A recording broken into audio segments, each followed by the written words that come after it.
ఓ దిక్కు స్టేట్ మంత్రులు తిరుగుతుర్రు, ఇంకో దిక్కు సెంటర్ మంత్రులు తిరుగుతుర్రు. సై అంటే సై అంటుర్రు, మూడిటికి 3 సీట్లు మావంటే మావే అంటుర్రు. తెలంగాణలో ఎమ్మెల్సీ ఎలక్షన్ల ప్రచారం జోరుగా నడుస్తుంది.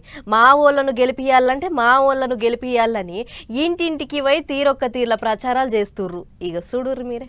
పోటీ చిన్నదైనా పెద్దదైనా బరాబర్ కొట్లాడాలి అన్నట్టు చేస్తున్నారు లీడర్లు.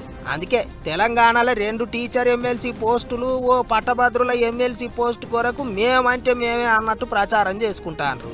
మెదక్, నిజామాబాద్, ఆదిలాబాద్, కరీంనగర్ జిల్లాల్లో ఓ టీచర్ ఎమ్మెల్సీ, ఓ పట్టభద్రుల ఎమ్మెల్సీ పోస్టుకి ఎన్నికలు ఉన్నాయి. అటు వరంగల్, ఖమ్మం, నల్గొండ జిల్లాల్లో టీచర్ ఎమ్మెల్సీ సీటుకి ఎన్నికలు ఉన్నాయి. 27వ తారీఖు నాడు ఓట్లేసే కార్యం ఉన్నది. అందుకే ఎట్లనన్న చేసి గెలవాలని మస్తు తిప్పల పడుతున్నాయి పార్టీలు.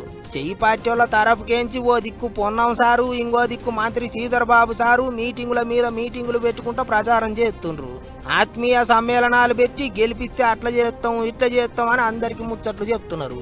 ఇంకో దిక్కు పువ్వు పార్టీ వాళ్ళ తరపుకేంచి 2 సెంటర్ మంత్రులు రోజుకోకాడ మీటింగ్ పెడుతున్నారు. మస్తు జోరుగా అవుతున్నది ప్రచారం. అయితే గమ్మతి ముచ్చట ఏంటిదంటే, ఓ దిక్కు కారు పార్టీ వాళ్ళు ఎమ్మెల్సీ ఎలక్షన్లలో పోటీ చేయొద్దని వెనకకు తగ్గితే, ఆ పార్టీ లీడరు కరీంనగర్ మాజీ మేయరు రవీందర్ సింగ్ మాత్రం బరిలో నిలబడ్డాడు.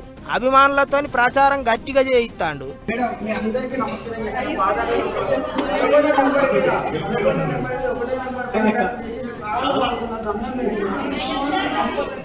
చూసిర్రా, ఆల్ ఇండియా ఫార్వర్డ్ బ్లాక్ పార్టీకేంచి పోటీ చేస్తున్న రవీందర్ సింగ్ ని గెలిపియ్యి, ఓట్లేయ్యి అని కాళ్ళు మొక్కి మరి దండం పెట్టి మరి అడుగుతాండ్రు. పెద్ద మనుషులకైతే ఇంటింటికి పోయి చెల్లబట్ట కప్పి కాళ్ళు మొక్కి ఓట్లేయ్యి అని అడుగుతాండ్రు.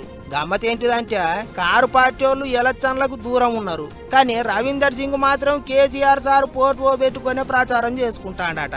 భలే ఉన్నది పోయినరా అనుకుంటారు ఇలా ప్రచారం చూసిన పబ్లిక్.